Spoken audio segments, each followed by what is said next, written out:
ప్రియులకు దేవుని బిడ్డలారా, అతి శ్రేష్టమైనటువంటి, శక్తి కలిగినటువంటి, మహిమ కలిగినటువంటి, సర్వోత్కృష్టమైనటువంటి, ఈ సృష్టిలోనే అతి గొప్పదైనటువంటి ఆ యేసయ్య నామములో నీవు నేను క్రైస్తవులంగా పొందుకునేటువంటి 4వ వరం ఏమిటో తెలుసా? 4వ దీవెన ఏమిటో తెలుసా? స్వస్థత. ప్రియులారా, స్వస్థత, పునరుద్ధరణ. ప్రియుల దేవుని బిడ్డలారా, ఇదిగో ఇక డాక్టర్ల వల్ల కాదిక, వైద్యం వల్ల కాదిక, మందుల వల్ల కాదిక, అనుకున్నటువంటివి కూడా ఆ యేసు నామములో స్వస్థత దొరుకుతుంది. ఆ యేసయ్య నామములో స్వస్థత దొరుకుతుంది. నమ్మున వానికి సమస్తము సాధ్యమే. నమ్మువానికి సమస్తము సాధ్యమే. టోటల్ పునరుద్ధరణ, పూర్తిగా నూతనత్వాన్ని మనం పొందుకుంటాం మన శరీరములో ప్రియులారా, మన ఆత్మలో ప్రియులారా. యేసయ్య నామములో స్వస్థత, యేసయ్య నామములో మాత్రమే స్వస్థత ప్రియులారా. అపోస్తుల కార్యాలు 2వ అధ్యాయము, అపోస్తుల కార్యాలు 3వ అధ్యాయము 6వ వచనాన్ని చదువుతున్నాను. అప్పుడు పేతురు, నా వద్ద వెండి బంగారం ఏమీయూ లేదు, నాకున్న దానిని నీకు ఇచ్చెదను. నజరేయుడగు యేసు పేరిట లేచి నడు. నజరేయుడగు యేసు పేరిట లేచి నడువు. వాని కుడి చేతిని పట్టుకుని లేవనెత్తెను. వెంటనే వాని పాదములు మడములు బలపడగా వాడు ఎగిరి గంతు వేసి నిలువబడి అటునిటు నడవసాగెను. అంతటా వాడు నడుచుచు గంతులు వేయుచు దేవుని స్తుతించుచు వారితో కలిసి దేవాలయములోనికి పోయెను. ఎవరి నామములో? యేసయ్య నామములో. ఎవరు అతను? కుంటివాడు. పుట్టుకతోటే కుంటివానిగా పుట్టాడు. అసాధ్యం అనుకున్నారు. ప్రియ దేవుని బిడ్డ, స్వస్థత యేసయ్య నామములో. రక్తస్రావ రోగి బిడ్డలారా, అక్కడ మనం ఏమని చదువుకుంటాం?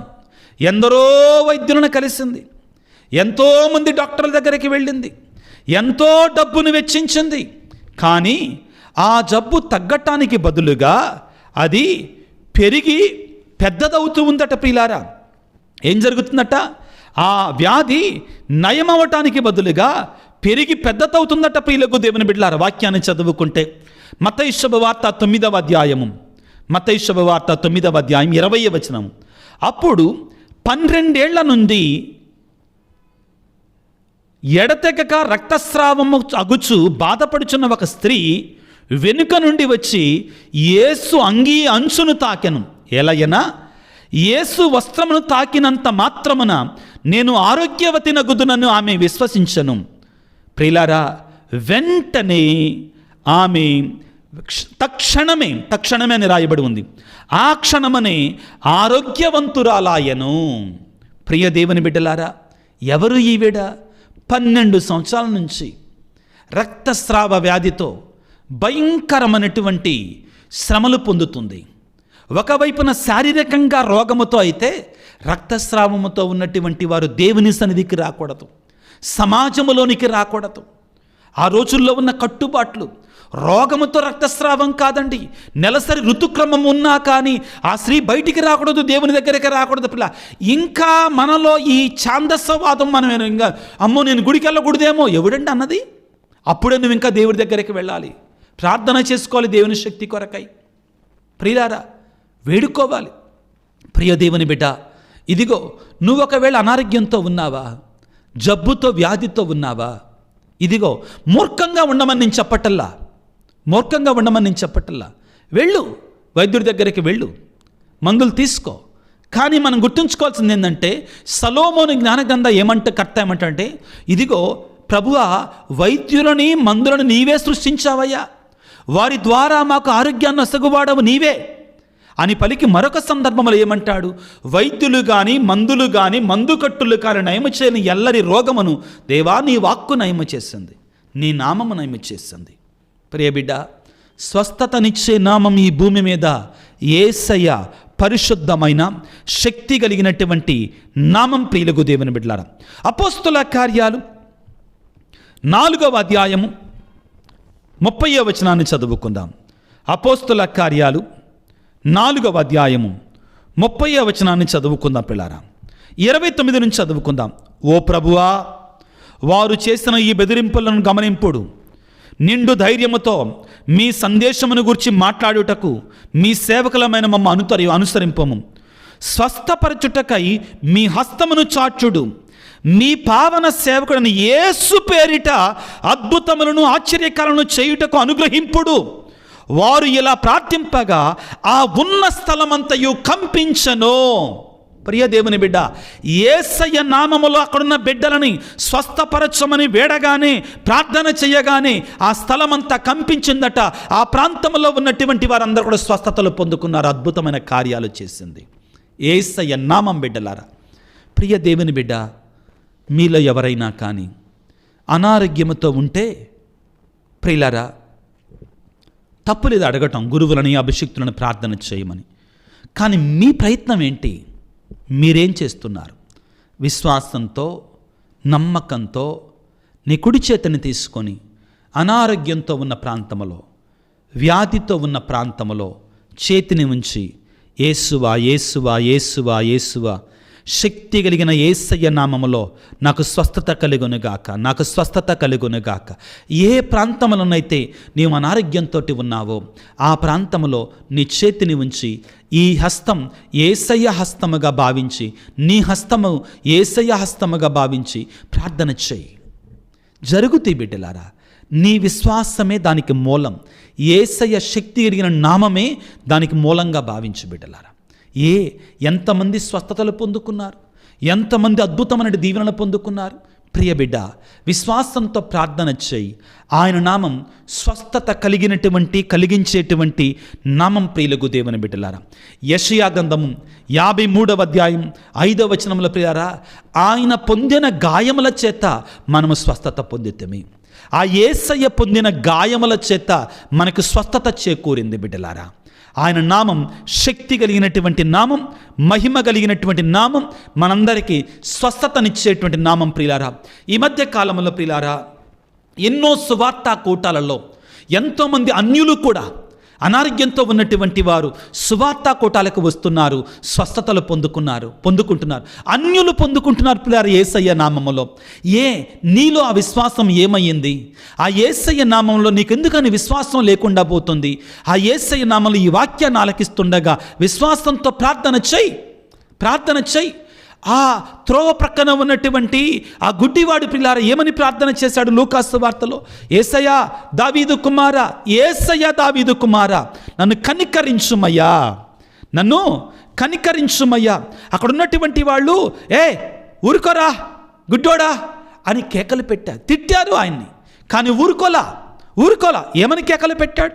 లూకాసు వార్త 18వ అధ్యాయము, లూకాసు వార్త 18:38 వచనంలో, అంతటా వాడు యేసయ్య అనే పేరుని ఎత్తాడు, యేసయ్య నామాన్ని ఎత్తాడు, యేసయ్య నామములో ప్రార్థన చేశాడు.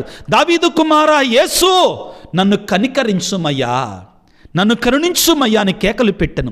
ముందుకు నడుచు ప్రజలు వారిని ఓరకుండమని కసురుకున్నారు. వాడు ఇంకను బిగ్గరగా దావీదు కుమారా యేసయ్య, నన్ను కనికరించుమయ్యా అని కేకలు పెట్టసాగాను. ప్రియ బిడ్డ, నీ జీవితంలో కూడా సాతానుడనేటువంటి వాడు నువ్వు విశ్వాసంతో ప్రార్థన చేస్తుంటే నీ ప్రార్థనని, నీ విశ్వాసాన్ని నీరుగార్చడానికి ప్రయత్నం చేస్తాడు. నీరుగారమాకు, వాడికి లొంగిపోతే అదే ఇంకా అయిపోయినట్టే. విశ్వాసంతో ప్రార్థన చెయ్యి. ఎంతమంది బిడ్డలు ప్రియులారా ఆ యేసయ్య నామములో స్వస్థత పొందుకొని కృతజ్ఞతలు తెలియజేస్తున్నారు. ఒకసారి ఈ వీడియోలో ముఖ్యంగా ఎవరైతే ఇప్పటి వరకు స్వస్థత పొందుకున్నటువంటి వారు యేసయ్య నామములో మెసేజ్లు పెట్టిన thank you Jesus, praise you Jesus అని. నేను ప్రియులారా మీకు చాలాసార్లు సాక్ష్యం చెప్పాను. అనారోగ్యంతో, అస్వస్థతతో జర్మనీ దేశంలో ఒంటరిగా పడి ఉండగా నాకు నా ఆయుధం, నా యేసయ్య నామం, నా ఆయుధం ప్రియులారా ఆ జపమాల, నా ఆయుధం ఆ దివ్య కారుణ్య ప్రార్థన జపమాల, ఆ యేసయ్య నామం. ప్రియులారా మనందరం వేడుకోవాలి. ఓ పరలోక తండ్రి, నీ కుమారుడైన యేసయ్య చిందించిన రక్తం ద్వారా, ఆయన పడిన శ్రమలు పాటుల ద్వారా నాకును సకల మానవాళికి స్వస్థతనివ్వండి అయ్యా. ప్రియ దేవుని బిడ్డ, నీ కుమారుడు నీ కుమార్తె అనారోగ్యంతో ఉన్నారా? నీ భార్య నీ భర్త అనారోగ్యంతో ఉన్నారా? నీకు తెలిసినటువంటి వారు అనారోగ్యంతో ఉండి ప్రార్థన చేయమన్నారా? యేసయ్య నామాన్ని బట్టి ప్రార్థన చేయి. యేసయ్య నామములో వేడుకో, స్వస్థతలు పొందుకుంటాం. యేసయ్య మనకు అధికారాన్ని ఇచ్చాడు.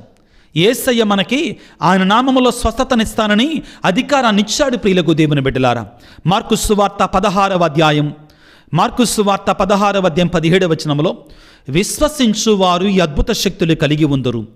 నా నామమున, ఎవరి నామములో?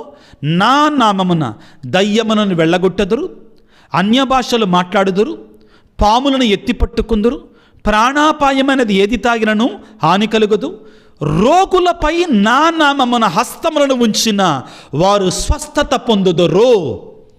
ఇంకేం కావాలి మనకి? ఇన్ని వాక్యాలు బిడ్డలారా, ఇన్ని వాక్యాలు మనం చదువుకుంటున్నాం. యేసయ్య స్వస్థత, యేసయ్య స్వస్థత కలిగించే నామం, మహిమ కలిగిన నామం, శక్తి కలిగిన నామం. నీ కుటుంబంలో ఎవరు అనారోగ్యంతో ఉన్నారు? ఎవరు వ్యాధితో ఉన్నారు? ఎవరు బాధతో ఉన్నారు? ఆయన కొరకై, ఆమె కొరకై, ఆ బిడ్డ కొరకై ఆ యేసయ్య శక్తి కలిగిన నామంలో ప్రార్థన చేసుకుందాం.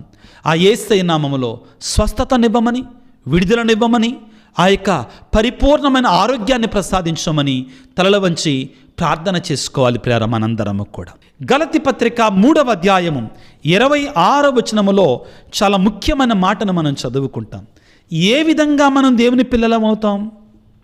గలతీ పత్రిక 3వ అధ్యాయము 26వ వచనము. మనం దేవుని బిడ్డలాగా ఎలాగా మారతాం ప్రియులారా? ఎలయనా క్రీస్తు యేసునందు విశ్వాసము వలన మీరందరూ దేవుని బిడ్డలాగా మారారు. ప్రియులారా, కొరింథీ పత్రికలో ఒక సాదృశ్యాన్ని తెలియజేస్తాడు పౌలు గారు. ఒక సాదృశ్యాన్ని తెలియజేస్తాడు. యేసు ప్రభువు శిరస్సు. యేసు ప్రభు ఎవరు? శిరస్సు. మనందరం ఆయన శరీరంలో భాగాలం. ఆయన శరీరంలో భాగాలం. కాబట్టి ఈ యేసు ప్రభు శిరస్సుగా ఉన్న ఈ యేసు ప్రభువుకి తండ్రి ఎవరు? పరలోకమందున్న తండ్రి. మరి ఆయన మనకు కూడా తండ్రిగా మారిపోతాడు. అర్థమవుతుందా? మనందరం క్రీస్తు అనేటువంటి శరీరములో, జ్ఞాన శరీరములో భాగస్థులమైతే మనకు తండ్రి ఎవరు? పరలోక తండ్రి. మనందరం దేవుని పిల్లలం. ఏమంటున్నారండి? గలతీ పత్రిక 3వ అధ్యాయం 26వ వచనములో, ఏలయన యేసుక్రీస్తునందు విశ్వాసం వలన మీరందరూ దేవుని పుత్రులుగా మారిపోయారు. ఎలయన యేసుక్రీస్తులోని జ్ఞానస్నానం పొంది మీరందరూ క్రీస్తును పొందుకొని ఉన్నారు. ఇప్పుడు యేసు మనలో ఉన్నాడు, మనం యేసుగా మారిపోయాం. కాబట్టి ప్రియులారా, అదిగో ఆయనే మనలో ఉన్నాడు, మనం ఆయనగా మారిపోయాము. కాబట్టి ఇక మనం కాదు జీవించేది, ఆయనే జీవిస్తూ ఉన్నాడు. ప్రియులకు దేవుని బిడ్డలారా, పౌలు గారు అంటారు, ఏమంటారంటే, ఇదిగో మనం క్రీస్తు జ్ఞాన శరీరములో భాగస్థులం బిడ్డలారా. క్రీస్తు ప్రభువు శిరస్సు, మనందరం చేతులు, కాళ్ళు, వేళ్ళు అన్నీ కూడా. మన రక్త కణాలు, కొన్ని కోట్ల రక్త కణాలు ఉంటాయి మన జీవితంలో. మన కొన్ని వందల వేల లక్షల కోట్లు ఉంటాయి. మనందరము కూడా ఆ శరీరముల భాగాలం. జాగ్రత్తగా వినండి. క్రీస్తు పెక్కు అవయవములు కలిగిన ఒకే జ్ఞాన శరీరం వంటివాడు. మనందరము కూడా ఆయనలో భాగస్థులం. 20వ వచనములో, 1 కొరింథీ పత్రిక 12వ అధ్యాయం 20, కనుకనే పెక్కు అవయవములు కలవు, కానీ శరీరము ఒకటే. శరీరము ఒకటే. ఆయన శిరస్సు. ప్రియులకు దేవుని బిడ్డలారా, కాబట్టి బిడ్డలారా, ఎవరైతే యేసునామములో జీవిస్తారో, ఎవరైతే యేసునామములో జ్ఞానస్థానం పొందుతారో, ఎవరైతే యేసునామంలో ప్రార్థన చేస్తారో, ఎవరైతే యేసునామాన్ని తమ జీవిత రక్షకుడిగా అంగీకరిస్తారో, అటువంటి వారు దేవుని పిల్లలుగా మారతారు, దేవుని బిడ్డలుగా మారతారు, దేవుని యొక్క సంఘములో సభ్యులుగా మారతారు.